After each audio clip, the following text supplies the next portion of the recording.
আজি আপোনালোকক মোৰ এই ভিডিঅ'ত স্বাগতম জনাইছোঁ আৰু এই ভিডিঅ'টো আপোনালোক যিসকল ডিগ্ৰীত পঢ়ি আছে বা যিসকল হায়াৰ ছেকেণ্ডেৰীত পঢ়ি আছে আটাইসকলৰ বাবে প্ৰয়োজনীয় হ'ব বুলি মই ভাবোঁ। যিহেতু ইয়াত আপোনালোকক যি স্কলাৰশ্বিপ সেই স্কলাৰশ্বিপৰ সংক্ৰান্তত মই জনাব চেষ্টা কৰিম। আপোনালোকে হয়তো জানে যে নেশ্যনেল স্কলাৰশ্বিপ পৰ্টেলৰ ফালৰ পৰা আপোনালোকক প্ৰতি বছৰে স্কলাৰশ্বিপ এমাউণ্ট প্ৰভাইড কৰা হয় আৰু সেই স্কলাৰশ্বিপ এমাউণ্টবিলাক কমকৈ নহয় বহুত বেছিকৈ আচলতে আপোনালোকক প্ৰভাইড কৰে। গতিকে ইয়াত কোনকেইটা স্কলাৰশ্বিপ আপোনালোকক প্ৰভাইড কৰা হয় বা কোনকেইটা স্কলাৰশ্বিপ থাকে যিকেইটাত আপোনালোকে এপ্লাই কৰিব পাৰে আৰু লগতে সেই স্কলাৰশ্বিপবিলাকত এমাউণ্ট কিমান হ'ব পাৰে, তাত কিবা কিবি এলিজিবিলিটি দৰকাৰ হয় নেকি, এই গোটেইখিনি কথাক লৈ আচলতে এই ভিডিঅ'টো মই প্ৰস্তুত কৰিছোঁ।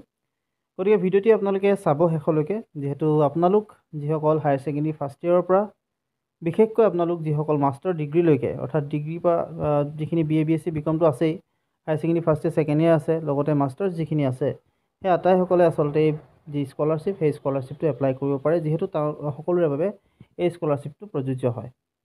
গতিকে এই স্কলাৰশ্বিপবিলাক আপোনালোকে যি ষ্টেট গভৰ্ণমেণ্টেও দিয়ে কিছুমান, চেণ্ট্ৰেল গভৰ্ণমেণ্টেও দিয়ে কিছুমান। গতিকে বহুত কেইটা ফালৰ পৰা আচলতে বহুত ষ্টেটৰ ফালৰ পৰাও হয়, চেণ্ট্ৰেলৰ ফালৰ পৰাও স্কলাৰশ্বিপটো আহে, UGC ফালৰ পৰাও আপোনালোকে স্কলাৰশ্বিপ পায়। গতিকে সেইখিনি সম্পৰ্কে অৱগত কৰিব বিচাৰিছোঁ। প্ৰথমতে আপোনালোকক আহি যাম স্কিমছ অন LSPত কি আপোনালোকে স্কিম পাব। এটা হৈছে চেণ্ট্ৰেলি স্পনচাৰ্ড স্কিমছ পাব আৰু দুই নম্বৰ হৈছে ষ্টেট স্কিমছ পাব। এতিয়া চেণ্ট্ৰেল যি ছেক্টৰ স্কিম আছে তাত All India Council for technical এডুকেশ্যনত আছে, টেকনিকেল যিসকল পঢ়িবলৈ যায় ITI বা তেনেকুৱা ধৰণৰ। তাৰপিছত আপোনালোকৰ হায়াৰ এডুকেশ্যনত যিখিনি কৰে সেইসকলৰ কাৰণে আছে, স্কুল এডুকেশ্যনৰ কাৰণেও দিয়ে, ছ'চিয়েল জাষ্টিছ আৰু এমপ্লয়মেণ্ট কাৰণে দিয়ে, হোম এফেয়াৰ্ছৰ আছে, লেবাৰ এণ্ড এমপ্লয়মেণ্ট আছে, মিনিষ্ট্ৰী অফ মাইনৰিটি এফেয়াৰ্ছ আছে। গতিকে এনেকুৱা ধৰণৰ বহুতকেইটা আচলতে আপোনালোকৰ স্কলাৰশ্বিপ ইয়াত প্ৰভাইড কৰে বা আপোনালোকে ইয়াত পাবলৈ সক্ষম হ'ব পাৰে। চ' ইয়াত বিশেষকৈ আপোনালোকৰ যিকেইটা স্কলাৰশ্বিপ বহুতসকলে আচলতে এপ্লাই কৰে, সেয়াৰ ভিতৰত প্ৰথমটো হৈছে ঈশান উদয় স্কলাৰশ্বিপ, যিটোত নেকি এমাউণ্টটো আপোনালোকৰ প্ৰায় 80,000 মান হয়। আৰু লগতে 2 নম্বৰ যিটো স্কলাৰশ্বিপ আছে OBC ST SC এইবিলাক স্কলাৰশ্বিপ। 3 নম্বৰত আছে আপোনালোকৰ যিখিনি মাইনৰিটি স্কলাৰশ্বিপ আছে সেইখিনি। তাৰপিছত আপোনালোকৰ বহুতকেইটা স্কলাৰশ্বিপ লেবাৰৰ ফালৰ পৰাও আছে, গতিকে লেবাৰৰ যিটো স্কলাৰশ্বিপ আছে সেয়াও পাব পাৰে। ষ্টেট স্কিমৰ ভিতৰত আপোনালোকে বহুতকেইটা স্কিমছ পাবলৈ সক্ষম হ'ব পাৰে, যেনেকৈ আপোনালোকৰ যি OBC আছে, ST আছে, SC আছে, সেইখিনি চব ষ্টেট স্কিমছ। কিন্তু ঈশান উদয় স্কলাৰশ্বিপ যিটো আছে সেইটো আপোনালোকৰ সাধাৰণতে UGC ফালৰ পৰা স্পনচাৰ্ড হয় আৰু তেওঁলোকে বহুত সাধাৰণতে যিটো এমাউণ্টটো বহুত বেছিকৈ তেওঁলোকে প্ৰভাইড কৰে। চ' আজি আপোনালোকক এই গোটেইকেইটা স্কলাৰশ্বিপৰ বিষয়ে আপোনালোকক অৱগত কৰিছোঁ। আপোনালোকৰ স্কলাৰশ্বিপবিলাক যেতিয়া অ'পেন হয় মই আপোনালোকক যিহেতু ভিডিঅ'ৰ মাধ্যমেদি জনাওঁ কেনেকৈ আপোনালোকে এপ্লাই কৰিব, কি কৰিব, গোটেইখিনি কথা।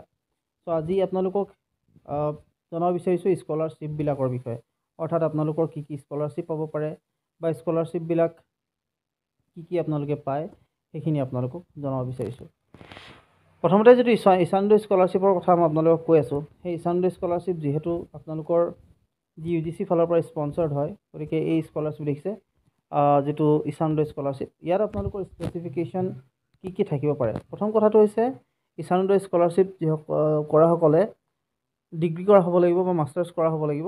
সাধাৰণতে ডিগ্ৰী কৰাসকলে পাবলৈ সক্ষম হয় আৰু ইয়াত পাৰ্চেণ্টেজৰ কথা আহে, কিন্তু আপোনালোকে পাৰ্চেণ্টেজ প্ৰায় আপোনালোকৰ 60 ওপৰত পাৰ্চেণ্টেজ যিসকলৰ হয় তেওঁলোকে সাধাৰণতে পাবলৈ সক্ষম হয়। এইটো নহয় যে 60 ওপৰত পালেই যে আপোনালোকে পাই যাব, এনেকুৱা হ'ব পাৰে হয়তো যে যিহেতু নৰ্থ ইষ্টাৰ্ণ ৰিজন অৰ্থাৎ নৰ্থ ইষ্টৰ যিমানকেইটা ষ্টেট আছে সেই আটাইবিলাক ষ্টেটৰ ভিতৰত সাধাৰণতে আপোনালোকৰ 10,000 যি আপোনালোকৰ 10,000 যি ষ্টুডেণ্ট আছে সেই 10,000 ষ্টুডেণ্টে পাবলৈ সক্ষম হয়। গতিকে এই সমগ্ৰ যি আপোনাৰ নৰ্থ ইষ্ট আছে সেই নৰ্থ ইষ্টৰ ফালৰ পৰা 10,000 ষ্টুডেণ্টেহে পাবলৈ সক্ষম হয়।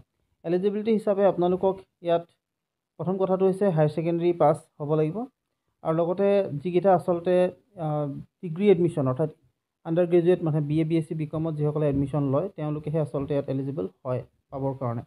গতিকে এইখিনি আপোনালোকৰ কিছুমান এলিজিবিলিটি আছে আৰু লগতে মই আপোনালোকৰ যিখিনি ইনকম হ'ব সেই ইনকমটো 4.50 লাখৰ তলত হ'ব লাগিব, ওপৰত হ'ব নোৱাৰিব।